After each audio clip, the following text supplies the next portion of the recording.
ছাদ বাগানে যেটার যত্ন কম করে বা যত্ন না করেও যেটা চাষাবাদ করা যায় সেটা হচ্ছে অ্যালোভেরা।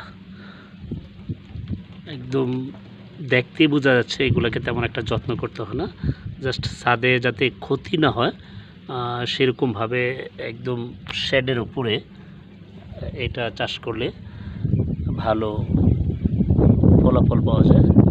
একদম চমৎকার, একদম এই যে দেখেন যে অ্যালোভেরা একদম বাজারজাতকরণের অর্থাৎ হারভেস্ট অর্থাৎ যেটা ব্যবহার করার উপযোগী সেটা হয়ে গেছে, সাইজ দেখলেই বোঝা যাচ্ছে। এবং এটাতে আমার মনে হয় না যে তেমন একটা যত্ন করা হয়েছে।